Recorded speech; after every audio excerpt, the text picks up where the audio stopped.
안녕하세요. 손해사정사 박한석이라고 합니다. 인사드리겠습니다.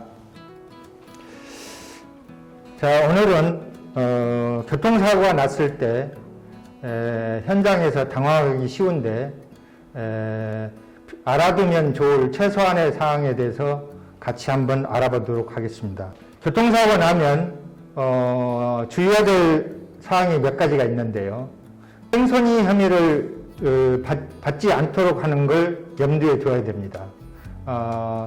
사고가 경미하다든가 피해자가 한사코 괜찮다고 해서 그냥 가겠다고 하는 경우 그것으로 괜찮겠지 하고 말아버리는 경우가 있는데, 상대방의 인적사항에 대해서 알아두고 자신의 명함을 건네주거나 연락처를 주는 등으로 인해서 나중에 혹시라도 사고를 내고도 그냥 현장을 떠났다는 오해를 받지 않도록 해두는 것이 좋습니다.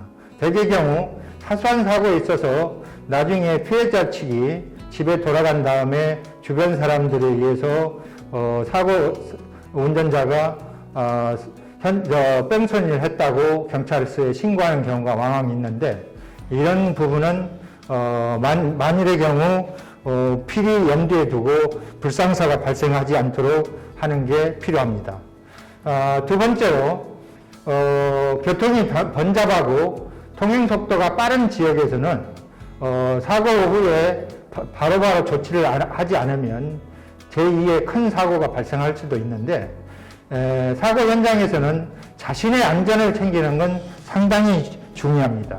안전이 확보된다면 그 다음에 문제는 사고를 변질하거나 잘잘못에 대해서 서로 나중에 다툼이 생기는 경우가 있는데, 이런 경우를 대비해서 정황 증거들을 최대한 신속하게 확보를 해두는 게 필요합니다. 사진이라든가 주변의 CCTV 또는 요즘은 그 휴대폰을 가지고 녹음을 해두거나 영상 촬영을 해두는 경우도 있는데, 그렇게 해서 정황 증거를 유리한 자료를 확보를 해두거나, 또는 다른 차의 블랙박스 또는 목격자의 연락처 등을 확보해 두는 것도 도움이 됩니다. 사고 현장에서는 혼자 모든 걸 감당하려고 하기보다는 여러 사람을 개입시키는 게 좋습니다. 지나가는 사람, 다른 차 운전자, 이 사람들이 사고 사실을 제대로 봐둔 다음에 나중에 진실을 얘기해 줄 수 있다면 사고 처리에 상당한 도움이 되고 자신이 불이익을 받지 않게 되는 방법이 되기도 합니다. 이 세 가지를 필히 염두에 두고서 현장에서는 대개 5가지 사항이 이루어지는데요.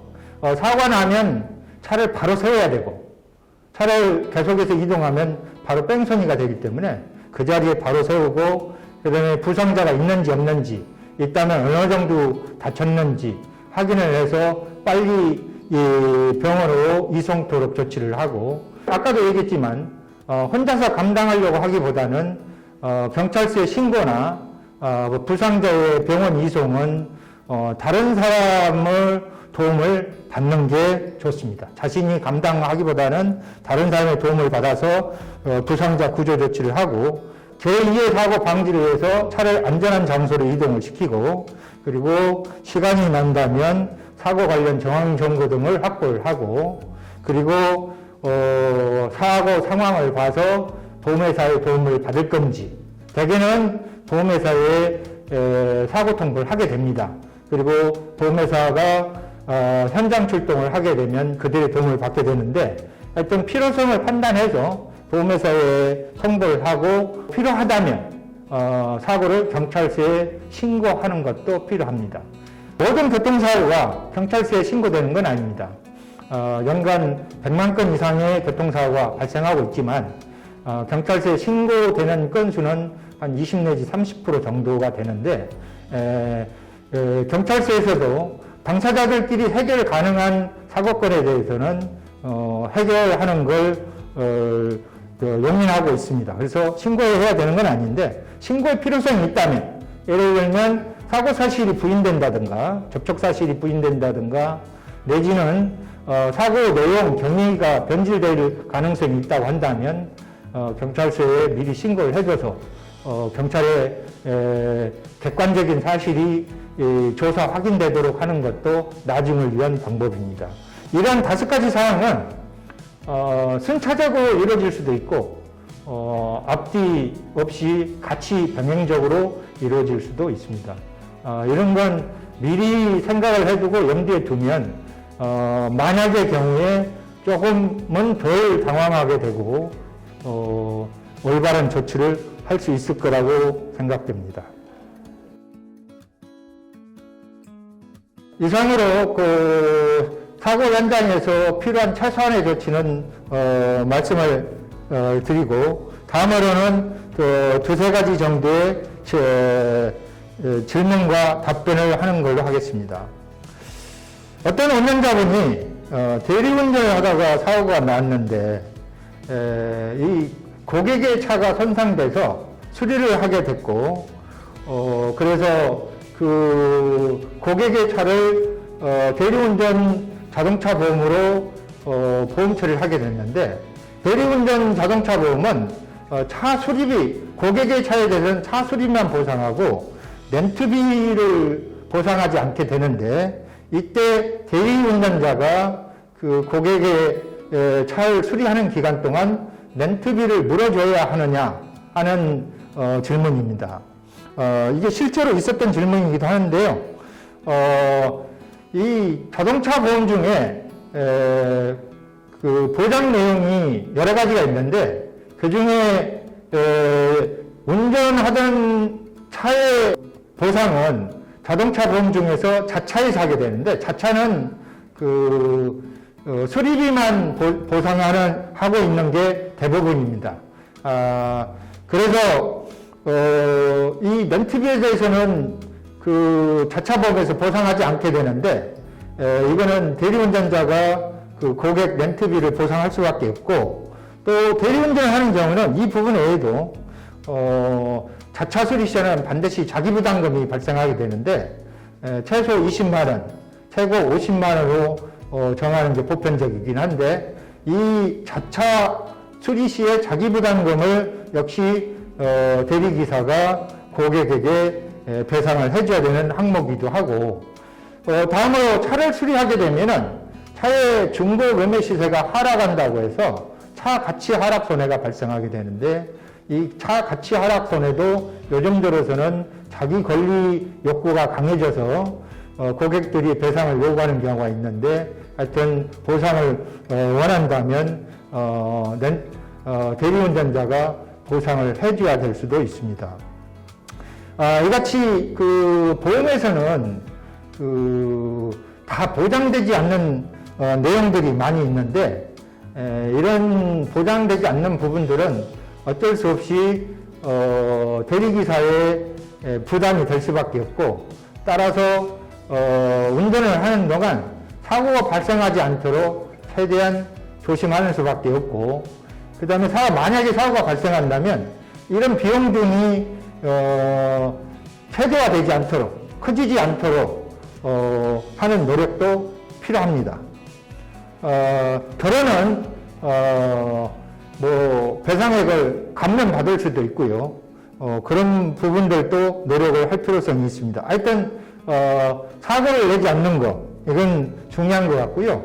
특히 그 대리운전의 경우에 보면 차를 처음 출발할 때, 그리고 대리운전을 마칠 점, 그러니까 주차할 때 이게 사소한 사고 등이 많이 나는데, 이러한 경우에 그 대리운전자가 고객에게 배상해야 될 부분들이 발생할 가능성이 큰 부분들인데, 상당히 조심을 해야 되지 않을까 싶습니다. 자, 다음 질문입니다. 코너에 있던 에어 간판에 견인차에 스크래치가 났는데, 보이지 않는 사각지대에 놓여있던 불법 구조물에 의한 사고는 구청이 불법 구조물 설치로 신고하면 면책금을 돌려받을 수 있는지, 또한 무사고 처리가 되는지에 대한 질문입니다. 이와 유사한 질문이 또 하나 더 있는데요. 아파트에 들어가려 갔는데 그 주차장 차단기가 열리지 않아서 옆으로 돌아서 가려다가 배달통에 차단기가 걸려서 휘어진 상황인데, 이 경우에 배달 오토바이 운전자의 과실이 어느 정도나 될까 하는 질문이 있었습니다. 이 두 가지 질문은 그 사고 결과 발생에 대한 기여비율이 얼마냐, 즉 과실이 얼마냐의 문제인데, 두 건을 합해서 답변을 드리도록 하겠습니다.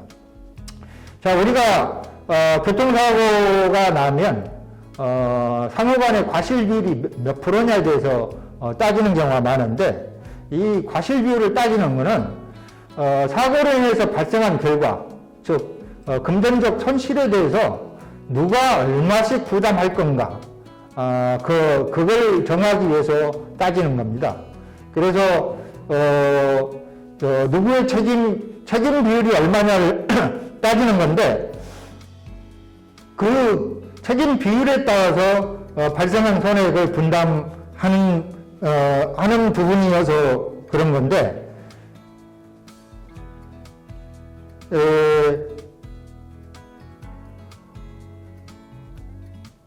불법 구조물로 인해서 사고에 기여한 부분이 얼마나 됐을까? 대개는 고정된 물체와 움직이는 차량 간의 사고는 움직이는 차의 주의 의무가 더 많다고 보는 것이 일반적입니다. 그래서 노상에 불법으로 놓여진 물체 등이 있었다 하더라도 그게 통행에 방해를 주지 않았거나 긴급 피난에 방해를 주지 않았다면 그 운전자의 거의 일방적인 과실이 될 것이고, 만약에 그 통행에 방해를 줬거나 긴급 피난에 지장을 줬다면 그 지장을 준 비율만큼, 대개 주간인 경우는 불법 구조물의 통행에 방해 내지는 긴급 피난에 지장을 준 비율은 10 내지 20%를 보는 것이 보편적이고, 야간의 경우는 그 발견 가능성이 좀 낮아지기 때문에 약간 가산되는 정도라고 보는 것이 일반적입니다. 그렇다면 주차장 출입을 제한하기 위한 차단기가 설치된 경우는 차단기 설치 열리지 않은 경우는 그것을 이용하는 차나 오토바이로서는 피해갈 의무가 있다고 할 것이므로 특별한 사정이 없는 한 그 차단기를 손상한 운전자의 과실이 100%라고 해야 될 것입니다. 이상 질문에 답변을 드리고요. 마치도록 하겠습니다. 감사합니다.